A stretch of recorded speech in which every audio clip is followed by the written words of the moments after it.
যুদ্ধবিরতির শর্ত নিয়ে হামাসকে কঠোর হুমকি দিল মার্কিন প্রেসিডেন্ট ডোনাল্ড ট্রাম্প।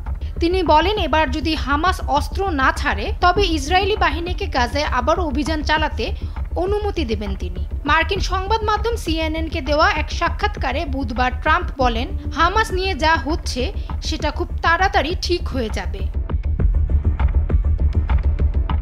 হামাস যদি নিরস্ত না হয় এমন প্রশ্নের উত্তরে ট্রাম্প বলেন, তিনি বললেই ইসরায়েল আবার রাস্তায় নামবে। তারা চাইলেই মুহূর্তেই হামাসকে ধ্বংস করতে পারে। ইসরায়েলি বাহিনীদের থামাতে তাকে কষ্ট করতে হয়েছে। সেই সঙ্গে নেতানিয়াহুর সঙ্গেও তার বেশ কঠিন কথাবার্তা হয়েছে। সাম্প্রতিক যুদ্ধবিরতি চুক্তি অনুযায়ী হামাস জীবিত ও মৃত সব জিম্মিকে ফেরত দেবে। তবে ইসরায়েল বলছে হামাস যুদ্ধবিরতি শর্ত পুরোপুরি মানছে না।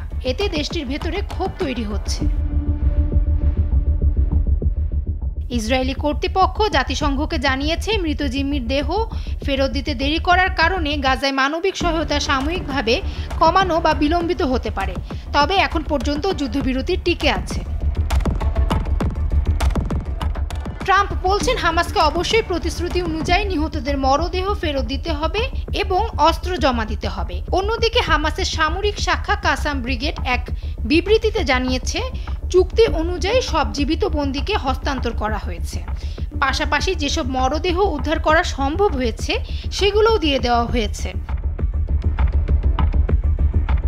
এরই মধ্যে গাজায় হামাস ও প্রতিদ্বন্দ্বী গোষ্ঠীগুলোর মধ্যে সহিংস সংঘর্ষ শুরু হয়েছে। সম্প্রতি প্রকাশ্যে এক ব্যক্তির মৃত্যুদণ্ড কার্যকর করা হয়েছে।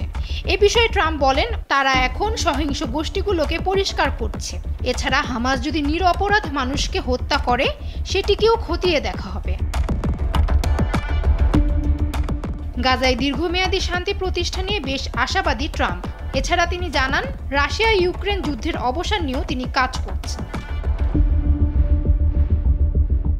ফামিহা সুহরাওয়ার্দী, সময়ের আলো।